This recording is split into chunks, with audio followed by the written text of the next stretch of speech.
Backstage Pass, Institute of Gaming. For more details, contact 70939659659. So షన్నుతో ఈ మధ్య చెయ్యట్లేదు, దానికి రీజన్ ఏంటి? అంటే బ్రేకప్ అయింది వాళ్ళిద్దరికి, అది అందరూ ఓపెన్గా చెప్పారు వాళ్ళిద్దరు. బట్ బ్రేకప్ అయిన తర్వాత కూడా దీప్తితో చేశారు మీరు, కానీ షన్నుతో చెయ్యట్లేదు ఎందుకని? రీజన్ ఏంటి? షన్నుతో అప్పుడు అయ్యే అని ఒక సాంగ్ చేశాను, సోనీ మ్యూజిక్లో చేసాము. అయితే తర్వాత తను అది వెబ్ సిరీస్ కాదు సారీ మూవీ సైన్ చేశారు. నాకు తెలిసి ఒక 2 months బ్యాక్ మేము కలిసాం ఆల్రెడీ. 2 months బ్యాక్ కలిసాం. అయితే మేమిద్దరం ఏంటంటే ఒక మంచి సాంగ్ కోసం వెయిట్ చేస్తాం, ఒక మంచి సాంగ్ని ప్రజెంట్ చేయాలి. ఎందుకంటే లైక్ ఆ సాంగ్ మీద డిపెండ్ అయి ఉంటుంది. అది 1 monthలో వస్తుందా, 2 monthsలో వస్తుందా, 3 monthsలో వస్తుందా మాకు తెలియదు. మంచి సాంగ్ వచ్చినప్పుడు మేము డెఫినెట్లీ మేము చేస్తాం. ఓకే, మీ సాంగ్స్ అన్నీ చూసినప్పుడు మీరు మెలడీ ఎక్కువ ఇష్టపడతారా, లేకపోతే మీ సాంగ్స్ అన్ని మెలడీ సాంగ్స్ అట్లా చూస్ చేసుకున్నారు? నాకైతే అర్థం కావట్లా. ఫర్ ద ఫస్ట్ టైం ఇది కొంచెం ఆఫ్ బీట్, అంటే మీరు తీసుకున్న దానికి కొంచెం ఆఫ్ బీట్ అనుకోవచ్చు. కోయిలా కోయిలా సాంగ్ కొంచెం బీట్ సాంగ్ అనుకోవచ్చు. అండ్ ఎప్పుడు కూడా మీరు కాన్సెప్ట్ తీసుకొని దాంట్లో డాన్స్ ఉంటుంది, ఈసారి డాన్స్లో కాన్సెప్ట్ వచ్చింది, దాని గురించి ఒకసారి చెప్పండి. యాక్చువల్లీ ఈ పర్టికులర్ సాంగ్కి నేను కంప్లీట్గా డాన్స్ని పెట్టి వచ్చాయండి. నాకు యాక్చువల్లీ చాలా సింపుల్ అయిపోతుంది. ఏంటంటే కొరియోగ్రాఫర్ వచ్చి కొరియోగ్రఫీ చేసుకుంటారు, ఒక సెట్లో డిఓపి వర్క్ చేసుకుంటారు. బట్ డైరెక్టర్కి ఏంటి స్కోప్, ఎక్కడ డైరెక్షన్కి స్కోపే లేదు అసలు. యాక్చువల్లీ అదంతా కంప్లీట్గా ఒక సెట్ వర్క్లో జరిగే సాంగ్. యాక్చువల్లీ మీరు అది సెకండ్ హాఫ్లో వస్తుంది, మీరు అబ్జర్వ్ చేస్తారు. యాక్చువల్లీ కంప్లీట్ సాంగ్ అంతా అదే డ్యాన్స్ ఫార్మాట్లో ఉంటుంది అన్నమాట. బట్ నేనేం చేశానంటే ఆ డ్యాన్స్కి ఒక ఎమోషన్ ఉండాలి అని పెట్టాను అంతే సింపుల్గా. అంటే వాళ్ళు అమ్మాయి ఒక డ్యాన్స్ వేస్తుంది అంటే ఆ అమ్మాయికి సంథింగ్ రెక్కలు వచ్చాయి. ఆ రెక్కలు వచ్చినప్పుడు ఆ అమ్మాయి ఆ డ్యాన్స్ అనేది లైక్ అప్పటి వరకు ఒక దాంట్లో క్లోజ్డ్గా ఉండిపోయింది. ఎప్పుడైతే అమ్మాయికి రెక్కలు వచ్చిందో కంప్లీట్గా ఇంకా అప్పటి నుంచి ఆ అమ్మాయి పెర్ఫార్మెన్స్ మీరు అబ్జర్వ్ చేశారు. సో బేసిక్గా ఆ కాన్సెప్ట్ని పెడదాం అనేదే నా థాట్ అనమాట. డ్యాన్స్ మీద వెళ్ళిపోతే మీరు అబ్జర్వ్ చేస్తే చాలా సాంగ్స్ డ్యాన్స్ మీద వచ్చాయి. మనం కూడా మళ్ళీ ఎందుకు అలా చేద్దాం, ఇలా కూడా ట్రై చేయొచ్చు కదా, కాన్సెప్ట్ని మెర్జ్ చేయొచ్చు కదా, అది నాకు. సో మెలడీ అని చెప్పాను కదా, దాని గురించి చెప్పండి. సాంగ్స్ ఎందుకు మెలడీనే చూసి, అంటే ఇప్పుడు దాకా మీరు చేసిన అన్ని సాంగ్స్ కూడా మెలడీ, అంటే బ్రేకప్ కావచ్చు, లవ్ థీమ్ కావచ్చు, అన్నీ సాఫ్ట్ సాంగ్సే ఉంటాయి, అందరికీ నచ్చే సాంగ్స్. కానీ మాస్ ఎప్పుడు టచ్ చేయాలి, ఇది రెట్రో మ్యూజిక్ యాక్చువల్లీ చెప్పాలంటే. సో మాస్ టచ్ చేయాలి. ఫ్యూచర్లో మేమేమైనా మాస్ ఎక్స్పెక్ట్ చేయొచ్చు అంటారా? డెఫినెట్లీ అండి, అన్ని జనర్స్ నేను చేస్తా, అన్ని కంప్లీట్లీ. ఇప్పటి వరకు నేను మెలోడీ చేయడం కారణం ఏంటంటే యాక్చువల్లీ అందులో సోల్ ఉంటుందండి. యాక్చువల్లీ అంటే మీకు మీరు అబ్జర్వ్ చేస్తే ప్రతి సాంగ్లోని ఆ లిరిక్స్ ఏదో ఒక స్టోరీ చెప్తుంది. ఎగ్జాక్ట్లీ. నేను మళ్ళీ కథ చెప్పను.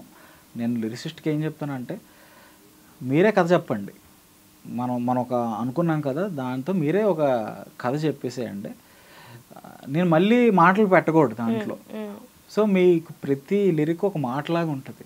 అంటే సంథింగ్ అది ఏదో మిమ్మల్ని మోటివేట్ చేస్తుంది, లేకపోతే సంథింగ్ మిమ్మల్ని ఉన్నదాని నుంచి బయటికి తీసుకురావడం, ఇలాంటివి జరుగుతాయి అన్నమాట. సో అండ్ మెలోడీ అన్నారు కదా, దాని క్రెడిట్ కంప్లీట్గా నేను విజయబుల్ నుంచి ఇస్తాను. ఆయన ఏ సాంగ్ అయినా సరే మెలోడీ వదలడు. మీరు అబ్జర్వ్ చేస్తే మీరు కోయిలా కోయిల్లో కూడా ఒక బిట్ మెలోడీకి వదిలేసాడు, నువ్వు ఉంటే చాలు కదా అక్కడ వస్తుంది. అది ఆయనలో ఉండే స్పెషాలిటీ అది ఆ మెలోడీ అనేది. ఓ బేబీ కూడా మంచిగా మెలోడీతో వచ్చింది అన్ని కూడా అసలు. సో దీని తర్వాతనే బేబీ వచ్చింది కదా, అంటే ఆయన దాని గురించి ఎట్లా అనుకుంటున్నారు?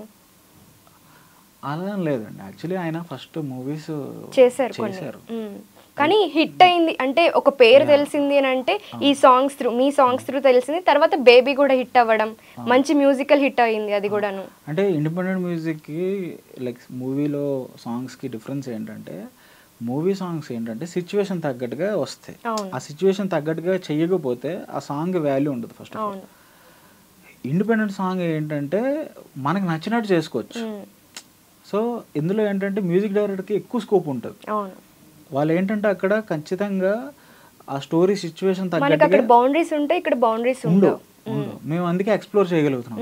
ఇండిపెండెంట్ సాంగ్లో ఎక్స్ప్లోర్ చేసేది ఎక్కడి నుంచి వస్తుంది అంటే ఆ బౌండరీస్ ఉండవు కాబట్టి మేము లైక్ కొత్త క్యారెక్టరైజేషన్ కానీ లేకపోతే లొకేషన్స్లో కానీ ఏదో దానిలో కొత్తదనం చూపిద్దాం అనుకుంటున్నాను అన్నమాట. సో ఇన్ని సాంగ్స్ చేశారు కదా రీసెంట్ కోయిలాతో చూసుకుంటే, మొత్తం మీద మీకు ఏ సాంగ్ ఇష్టం? అంటే నేను అన్నీ నాకు ఇష్టం నేను చేసినవని చెప్పొద్దు. ప్రతి సాంగ్కి నేను ఎంత లవ్ చూపిస్తానో ప్రతి ఇండిపెండెంట్ సాంగ్కి అంతే ఇష్టంగా చేస్తాను. నాకు ఫస్ట్ సాంగ్ చాలా స్పెషల్ అండి. ఎందుకంటే ఆ సాంగ్ హిట్ అవ్వకపోతే ఇప్పుడు సిచ్యువేషన్ అటు ఇటు ఉండేదేమో. ఎందుకంటే తెలియకుండా మనం డిమోటివేట్ అయిపోతాం. ఇప్పుడు పర్టికులర్ ఒక ప్రాజెక్ట్ చేసినప్పుడు అది హిట్ అవ్వలేదు, మనం అనుకున్నంత రీచ్ రాలేదు అనుకున్నప్పుడు నెక్స్ట్ టైం మనం ఎఫర్ట్స్ పెట్టం. నేను ఏమనుకున్నానంటే నాకు అది హిట్ అయినా అవ్వకపోయినా మనం ఒక 5-6 సాంగ్స్కైనా ఎఫర్ట్స్ పెడదాం. ఏముంది, ఒకటి పోతే ఇంకోటి పోతే ఇంకోటి, కాకపోతే ఈ 5 ఒకటైనా హిట్ అవుతుంది కదా. సో మిగతా ఆ హిట్ అయింది, మిగతా ఈ 4 రీచ్ అవ్వలేని ప్రాజెక్టులు కూడా రీచ్ అయ్యేలా చేస్తాం.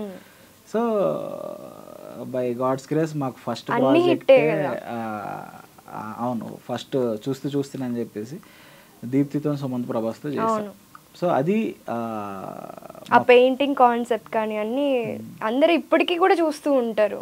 అవునండి, అవును, అది ఇప్పటికీ కూడా తట్టుకోలేదే కానీ చూస్తూనే కానీ సాంగ్స్కి మీకు చాలా లైఫ్ ఎక్కువ ఉంటుందండి. అవును, యాక్చువల్లీ వినడం కంటే కూడా మీ దాంట్లో కాన్సెప్చువల్ విజువల్స్ కూడా చాలా బాగుంటాయి, అందుకనే వ్యూవర్షిప్ కూడా ఎక్కువ ఉంటుంది. మామూలుగా వినేది సాంగ్స్ వేరు, కానీ మీది విజువల్ కాన్సెప్ట్స్ కాబట్టి చాలా బాగా వెళ్తుంది. అసలు ఆ కాన్సెప్ట్స్ గురించి చెప్పండి. ప్రతి ఒక్క సాంగ్కి ఆ కాన్సెప్ట్ ఎట్లా డిజైన్ చేస్తున్నారు? నిజంగా అదే అడగాలనుకుంటున్నాను అనమాట. అది మీకు లవ్ ఎవరన్నా లవ్ చేయడం, లవ్ అంటే రీసెంట్గా లవ్ మ్యారేజ్ కదా మీది. సో ఫస్ట్ ఇది చెప్పండి, తర్వాత దాని గురించి మాట్లాడదాం.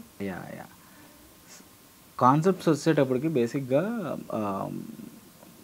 ఇలా పర్టికులర్గా ఇదే చేద్దాం అదే చేద్దాం ఇలా ఏమనుకుంటున్నాను.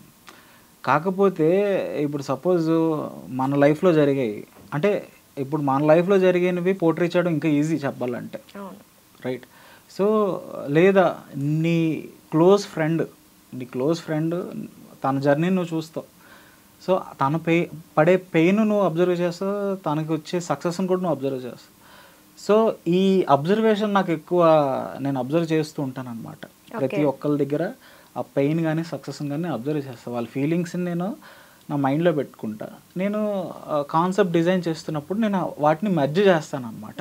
అంటే ఉన్నట్టుగా పెట్టాను, కాకపోతే దాన్ని ఓకే అక్కడ వాళ్ళు అలా సక్సెస్ అయ్యారు కదా, సక్సెస్ ఇన్ ద సెన్స్ వాళ్ళిద్దరూ ఒక పెయిర్ అయ్యారు, లైక్ వాళ్ళు సక్సెస్ఫుల్గా మ్యారేజ్ చేసుకున్నారు.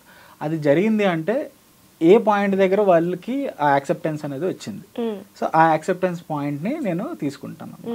సో దాన్ని అలా డిజైన్ చేస్తాను. సో ఇలాగ ప్రతి సాంగ్లోని ఏదో ఒక కాన్సెప్ట్ మేము లైవ్గా జరిగినవే తీసుకున్నాం, కానీ ఆర్టిఫిషియల్గా ఎక్కడ అనిపించలేదు. అవును, ఆర్టిఫిషియల్ కాన్సెప్ట్ అనిపించలేదు కాబట్టి ఇంత సక్సెస్ వచ్చింది.